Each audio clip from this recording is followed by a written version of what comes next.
This program is brought to you by the partners of A Rood Awakening International. Help others find truth. Support A Rood Awakening International today.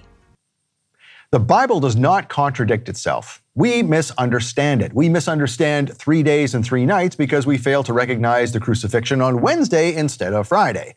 The flood's conflict with an ice age is also a misunderstanding based on gravity-defying assumptions. Former earth sciences teacher David Nelson debunks the pseudoscience of the ice age because it's the end of the 6th day. The sun is set, and this is Shabbat Night Live.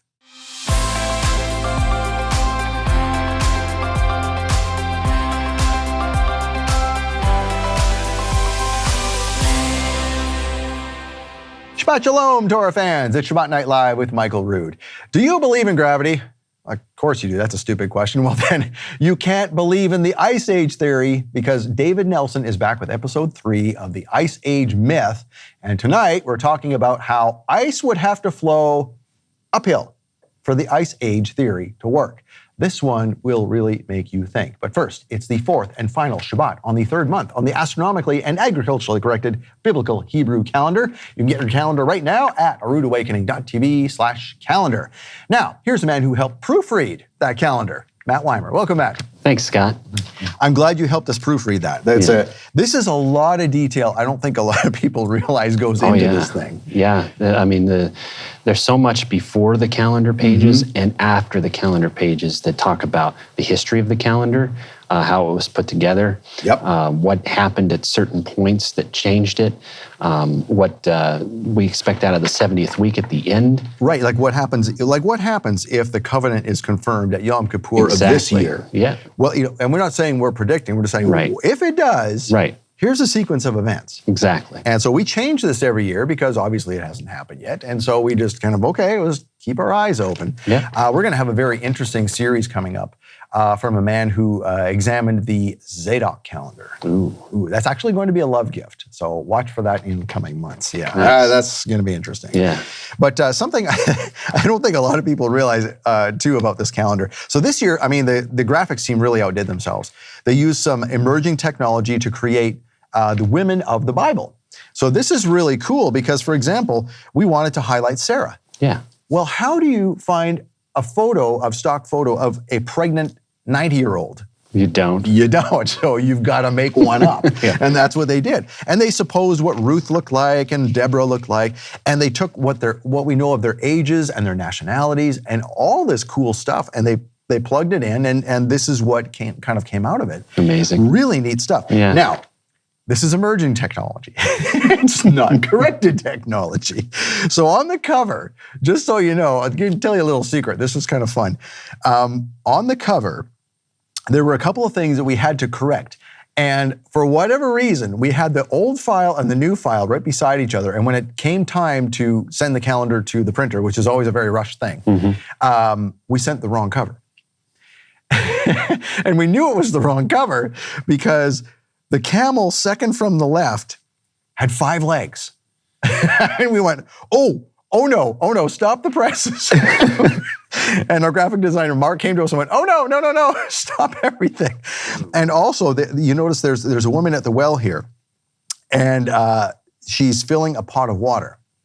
And what we turned into a handle for the pot was a 6th finger that she had, that this technology also got wrong. So we quickly turned it into a handle but in the wrong cover, she had a 6th finger. So nobody got that calendar because we didn't want to make an accidental collector's item out there. And I think you were relating that to some other kind of collector's item too. Yes, it reminded me of the when the mints make our coins and they make a mistake, that becomes a collector's coin. Oh yeah, right. Because it becomes rare and very valuable. Yeah, exactly. Yeah, so you might have had like $1 million calendar, but we didn't let those go out.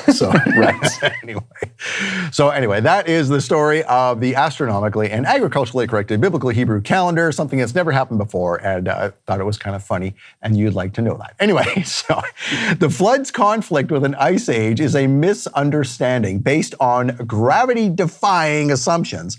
Former earth sciences teacher David Nelson debunks the pseudoscience of the Ice Age. That is coming up right after we do a little bread and wine with Michael Rood.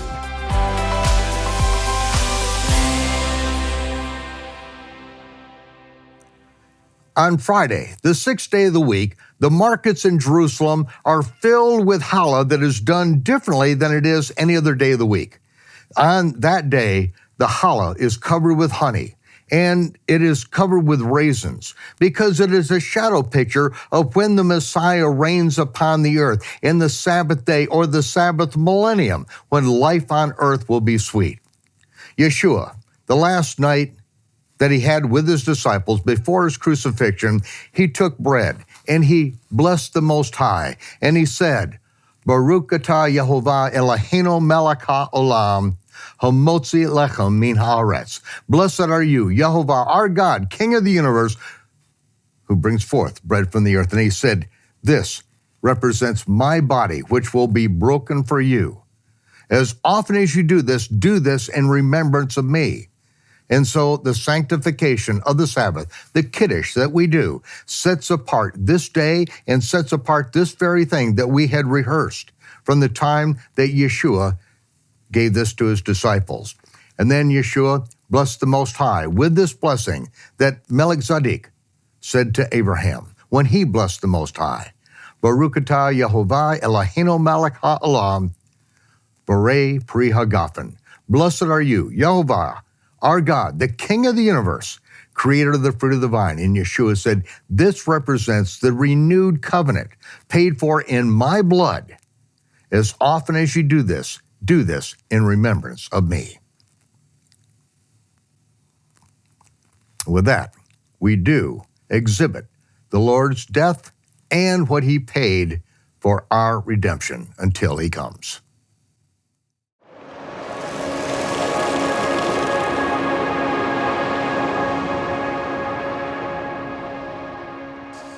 You know, as Michael Rood would say, even Einstein couldn't get 3 days and 3 nights between Good Friday and Easter Sunday. So some people would call that a contradiction. Well, then how is the Bible true? Well, you have to consider that Yeshua was crucified on a Wednesday. Oh, well then all of a sudden it makes sense, and there is no contradiction, and the Bible was right all along.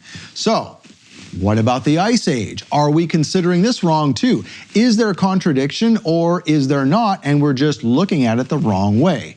Someone who's going to help us figure that out today is David Nelson. Welcome back, David. Appreciate you being here. Thank you very much. Today is all about the contradictions for those who follow the Ice Age theory. If you understand what the evidence reveals, and if you are a person that believes that there was an ice age, you're going to be confused because you're going to see it doesn't make sense. It actually defies the laws of gravity and is not scientific. But before we get into this, guy, I just want to again mention that the deluge that happened from Canada, from the Arctic, all the way down to the Gulf of Mexico, that wasn't something that occurred over a huge period of time. That's something that occurred within a day, or just a little over a day possibly, because we're dealing with speeds of probably 100 miles per hour to produce the features that we have. So it happened very, very quickly. 100 miles an hour, water flowing Absolutely. At 100 miles an hour. Absolutely. Like that doesn't, the fastest river I can think of doesn't go 100 miles an hour. And as that water was cascading over that strong rock in Canada and approaching, what was to be the Great Lakes, as that soft basalt was being blasted out, it just, that movement, that velocity only increased right there. So tremendous activity. But let's take a look here. Again, we're going to Wisconsin because this is the place where they said the continental glaciers were again coming down from Canada into Wisconsin. And there's an Ice Age center, right? There's an Ice Age center right there in the North Kettle Moraine that they say, hey, this is going to be a memorial, where you can learn about it. And but when you go there and you look, it doesn't. And for gravity, for people who missed maybe the first episode, you were an earth sciences teacher in this area. Yes. Like where, like the holy grail of right Ice there. Age theory. I bought the glacial theory hook, line, and sinker. But then when I tried to explain things to my students and to myself, so many things I couldn't do. So I knew there was something greater out there. So let's take a look here.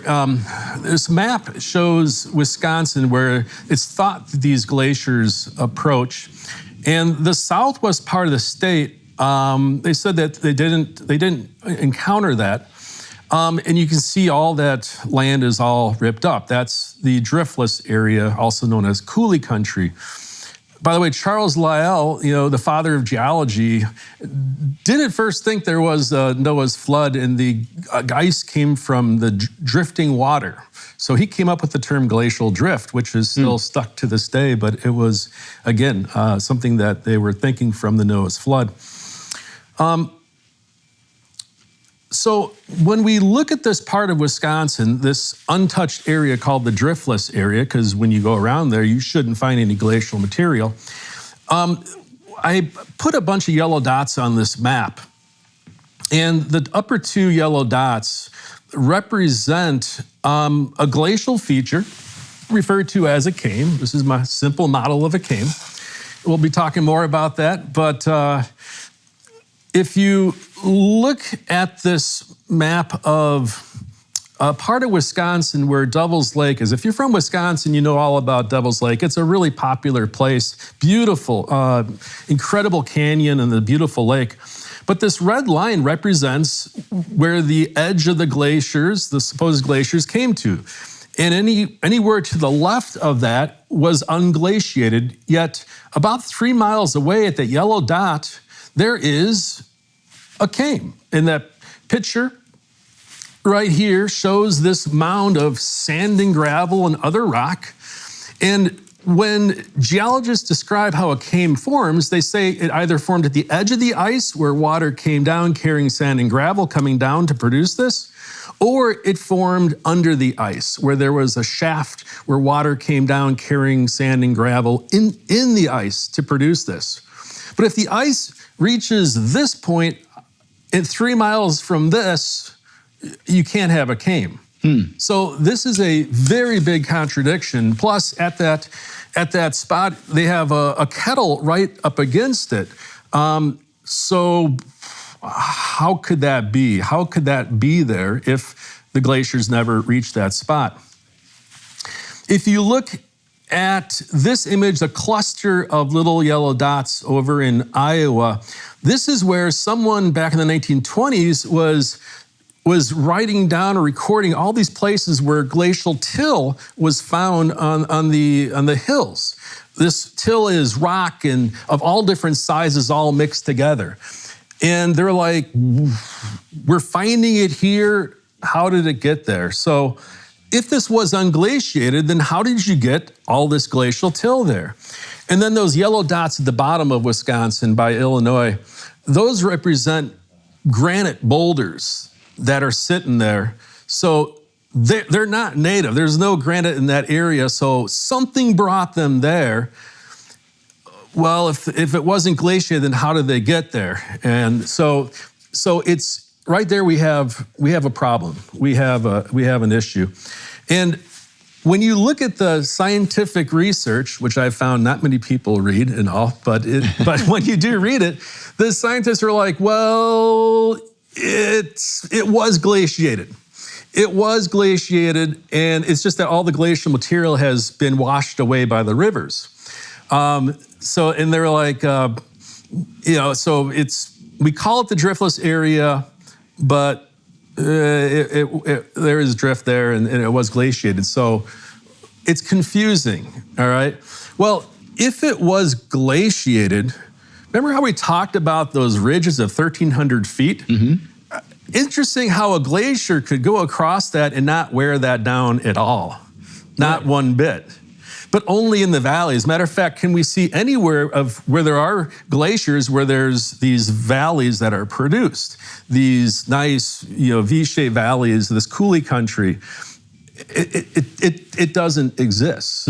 So this is them trying to explain something, but it's trying to put that square into a round hole. They're grasping at straws to try and make it. It really is. It really is.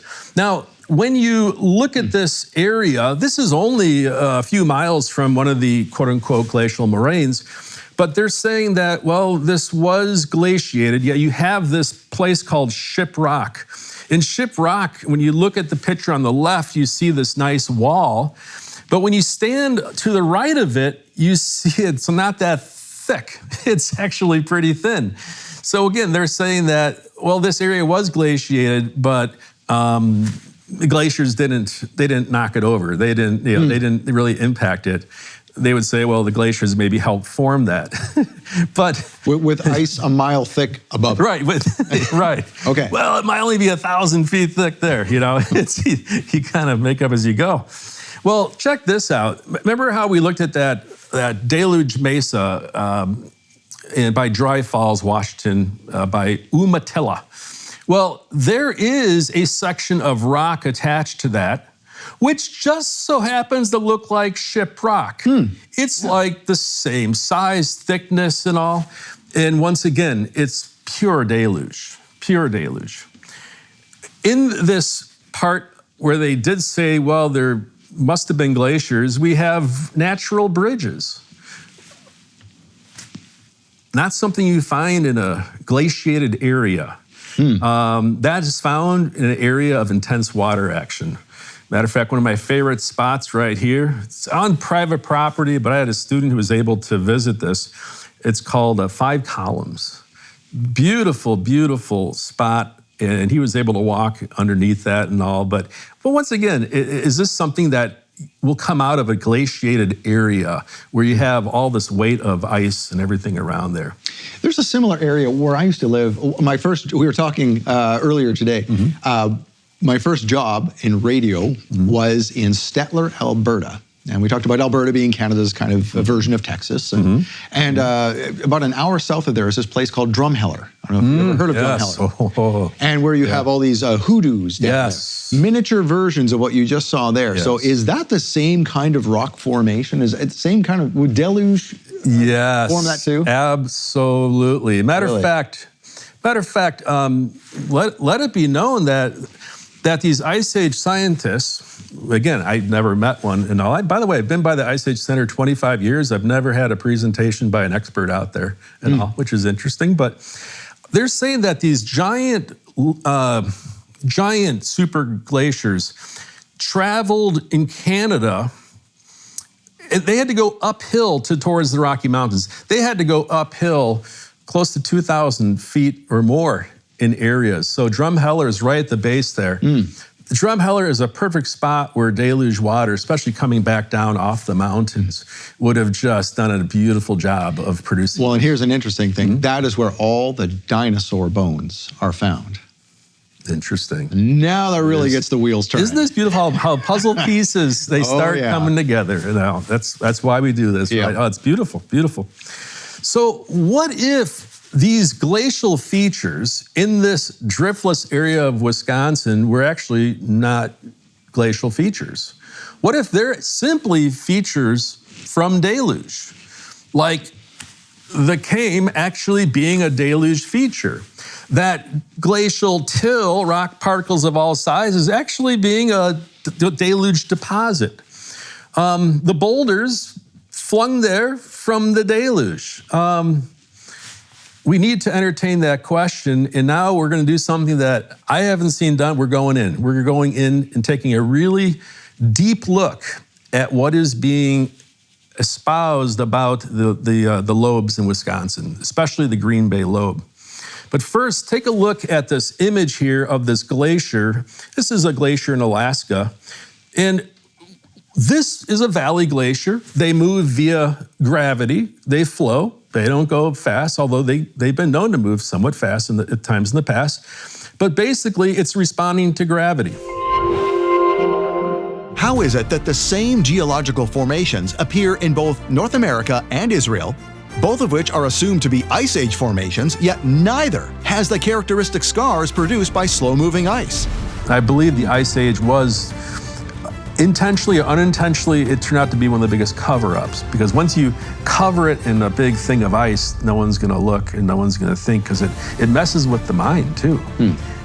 When you have a mindset, you can't think beyond that then. In this month's Love Gift teaching, how Israel proves the flood former Earth Sciences teacher David Nelson uses geological proof from Israel to clear up the confusion of the Ice Age in favor of the truth of Noah's flood. This teaching is not for sale and it's not available anywhere online. Instead, we'd like to give you this teaching as a thank you gift for donating to A Rood Awakening International. When you donate $50 as a love gift in June, you'll get How Israel Proves the Flood with David Nelson on DVD, Blu-ray, or streaming on the michaelrood.tv app. Donate $100 and you'll get How Israel Proves the Flood and an exclusive coffee mug depicting the tongues of fire at Shavuot, plus a bag of Israeli Special Forces coffee supporting the IDF and Israeli police and security forces.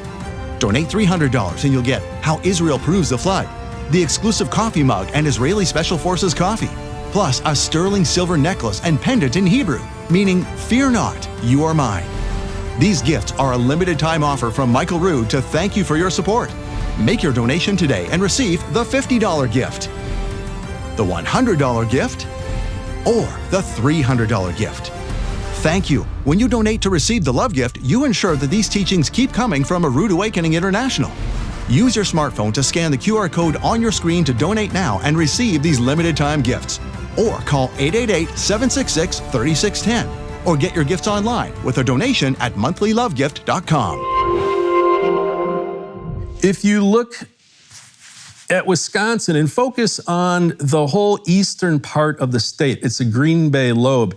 It's about 60 miles wide and it's about 150 to 200 miles long. This is the one that we're gonna, again, we need to talk about because there's so much here, there's so much information. But they're saying that, again, this came out of the Canada area, out from the Lake Superior and just rose up into the state.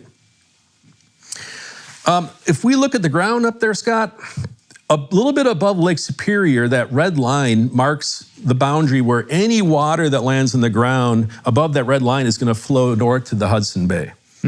Now, I mentioned this because this giant ice sheet up there, they're saying, formed there and then flowed towards Wisconsin. And, well, if that's true, then it's going to have to be going uphill for a bunch of it. If you look below that red line, any green arrow, by the way, shows, hey, it's going with the flow. Gravity is going to pull it in that direction. Any red arrow is saying, wait a second, we're going uphill. From the center part of Lake Superior, where that red arrow begins, all the way down to the Kettle Moraine, 80% of the time, that glacier is going to be going uphill. Uphill.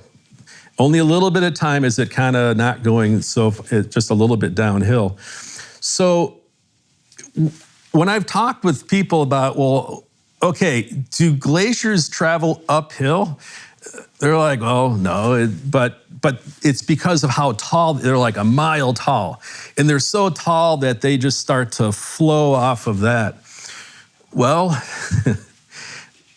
you're going to see a little bit that that type of flow doesn't match with reality. Matter of fact, once again, if it could flow like that, it doesn't explain how we got the sediment, because we need sediment to get in that ice to get our glacial features. So check this out. This is amazing. We go to Alaska, and there are two valley glaciers. One is called Agassiz, named after Louis Agassiz, one of the guy who started the Ice Age. And there's also a Seward Glacier. Now, notice that when those glaciers are confined in the mountains, they're nice and narrow. But when they reach an open area, they expand out. So if we look at that Seward Glacier, it's really expanding out, and it's just bumping up against the Agassiz, but you can see all the ripples around it. Well, look in Wisconsin at the Green Bay lobe. Is that expanding out very far? Okay, so while we've been looking at that image, we put this up on the desk. So what is this supposed to represent? What are we seeing here? Scott, what we are supposed to believe, that as the glaciers came from Canada into Wisconsin, into southern Wisconsin, they would have to be traveling uphill. Okay, so Canada's here, US is here. Absolutely. Okay. So what we're looking at is and it's, again, inclined more for the cameras, but just know that if this ice is traveling south, it's going uphill, would it, first of all, do that? And secondly, would that be the shape of this lobe if it's going uphill? If we look at the map of Wisconsin, we always see this image of Green Bay, and psychologically, nobody questions it because it makes sense that you have ice oozing down. We're not realizing that it's going uphill throughout pretty much everything on that image there. Okay. So it's really, really important. And it's also important to note that ice, we don't know of ice that can travel long distances uphill. Maybe a little small spot, amongst a big chunk. But with water, we've all seen the effects of the tsunamis. We have seen water racing from the ocean uphill. And we know water will go uphill as long as there's energy. That's the key. If you have energy, it will go with the flow. So that formation can happen, but not with ice, but it can with a deluge of water. Right, right. We've never seen that happen with ice before. And maybe even physicists would say that the dynamics of ice would be impossible for it to flow uphill for very far. What we're also going to do is take a look at this Green Bay lobe and notice in this picture that the brown area, as it's coming out of present-day Green Bay, this area is pretty featureless. Everything brown is featureless. The movement was coming out of the north a little bit to the southwest. But there was a movement away from the middle to the sides, almost perpendicularly. So we do know that, and we know that because of the features that are found there that reveal this movement. Now, Scott, in Wisconsin, we get a fair amount of snow, although Florida has gotten its share this year as well. And when you look at snow, it's a solid medium, and when the winds start to blow, you now have this fluid dynamic, and you can actually create features in the snow. These little hills are like what we're about to see. They're like drumlins. They're streamlined and they're tapered, and they're all pointing in the same direction. We know the wind in this case was, again, moving in parallel to those. Now, this shows the west side of the Green Bay flow. These little red squares represent now images of the land here, features. And when you look at each of those features in there, they're skinny. They're like a little deluge mesa, but they're more streamlined, and they're just known as drumlins or streamlined hills. And a lot of these are not very big. A lot of them are containing part of rock formations. But notice that they are all basically in a horizontal. They're east to west, which again shows the flow that came off of this. I'll bet you did not know that being an Ambassador Club member gets you exclusive early access to tickets to in-person events here at a Rood Awakening headquarters. Not to mention special gifts, cards, other nice stuff. Why? Because Ambassador Club members are the ones who keep the lights on. The Ambassador Club is an automated donation program of $100 a month or more if you'd like to. So if you appreciate the consistency of everything a Rood Awakening offers, be a part of the consistency that makes it happen. Join the Ambassador Club. Now, as we go to the bottom of this, it's fascinating because these drumlins are changing. So when I've been researching Ice Age scientists and all, and what they were, revealing, they're like, well, we're not sure what a drum, how it forms. And if you go to the Ice Age Center, you'll see that plaque. We don't know how they formed, but it's from glaciers, So isn't that good reassurance? But notice these drumlins, especially in the latter two pictures, these are extra long and skinny. They are a different nature. They're formed, again, from deluge water that is now, it's deaccelerating, and it shows the flow that this deaccelerating water is going. That deacceleration would provide the conditions for that rapid deposit of rock. Whereas Ice Age scientists say, well, glaciers hit some deposit and then produce something right there. So it's really, really, really, it's like two different worlds. And then if you look at this area east of that surge that came through, all of these drumlins here, the streamlined hills, are completely different shape.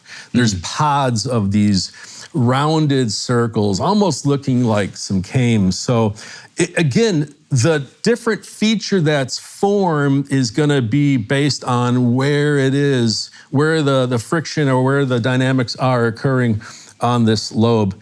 And again, it makes sense it's a lobe of deluge water versus a lobe of ice. And when it comes to these streamlined hills, I always taught my students that drumlins are from glaciers. But when it came to that Nova movie, The Mystery of the Mega Flood, and it talked about drumlins, I had to go out there.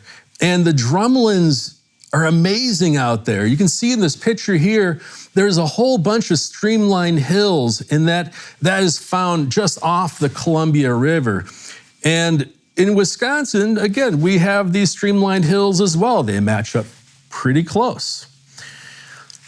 This picture on the left is right by, again, the Missoula flood. The town is called the Dalles, in which right off the Columbia River. And on top of that hill, it's all sediment from the flood that came across there, this Missoula flood, as they call it. And it's way up there. So this deluge water was way across. And then in that terrain image you see to the right, it shows that this deluge water raced across here. Everything is all parallel to each other. It's all been torn up by this deluge water to produce these streamlined hills. So in those streamlined hills you see in Dufur, Oregon, you see a hill like that. And then where I'm from in Campbellsport, Wisconsin, you see a hill like that. They're really close. Yeah, it looks very similar. It's just amazing. Once again, be ever seeing but not perceiving. Where I'm from, nobody talks about deluge when it comes to these hills. They think, well, they're glacial, but we're not sure. We don't know how they formed and all. But when you have 200 feet of sediment material, and then another hill of 200 feet, and then in between the ground, there's maybe a couple inches of material against the solid limestone, it's like, how could a glacier result in that? But we know with water, there's all sorts of possibilities. So is that the same phenomenon we see in previous episodes? We talked about a stream. So a stream can be flowing, and then in the middle of the stream, seemingly random, there's a little sandbar. Yes. Something like that. Yes. And so they form, and then anytime you get an obstruction, that becomes a place of deposition. Okay. And like anytime you constrict a stream, you narrow it, and now you increase the velocity, you're gonna have eddies, you're gonna have all those vortexes. So all these things that we're seeing on land are just macro versions of what we see in a stream. It's the same thing happening? Yes. Matter of fact, in that movie, they had their little lab where they inundated it, and then they magnified it, and it matched the giant terrain features that form from. And what was that called? You said it was scrubbed from the internet pretty much, but what was that Nova movie called? Mystery of the Mega Flood. Mystery of the Mega Flood. Right, I've been having a hard time finding it. Okay, so if anybody can find that, you need to go find that for David. It's absolutely fascinating. So the other thing is we're going into this Green Bay lobe, whether it's ice or whether it's deluge. But you can see that there's distinct patterns that's set up here. And again, I just want to make sure that we understand that if we have this lobe of ice, let's just say it was ice. If it's cut off, if we analyze just this one area, it's going to be flowing with gravity if it were to be cut off. So is it realistic that if it's from a massive glacier and that glacier is pushing this way, is it actually possible that the surge would actually be in this shape? that really makes no sense. If there is a giant mile or two glacier and it's oozing over, that would ooze over across this whole area. It wouldn't be such a focus, because that part in the middle is it's just that focus area of everything going. Again, that matches water. It has nothing to do with ice dynamics. So I realized as part of this research, I needed to know what it was like to be on a real moraine. Now, maybe there are real glacier moraines in Wisconsin, but I had to go to a place where there's no doubt, and there were some alpine glaciers that were in Oregon, and I went to this Joseph, Oregon area, and I spent a couple days just living really on this moraine. And I realized, well, in this picture you see this inner slope where the lake is, that was the inner slope up against the ice. You don't want to lose your balance because you're going to go. This is a 400-foot hill, and it goes into like a 200-300-foot lake and all. So this moraine is huge. But this moraine, the ice that produced this was supposed to be small compared to the continental glaciers. The continental glaciers are supposed to be a lot bigger. And I realized in doing research, if I was driving around the Midwest, the Dakotas, and I came across a moraine that looked like this, then you know what? That was ice. They don't exist.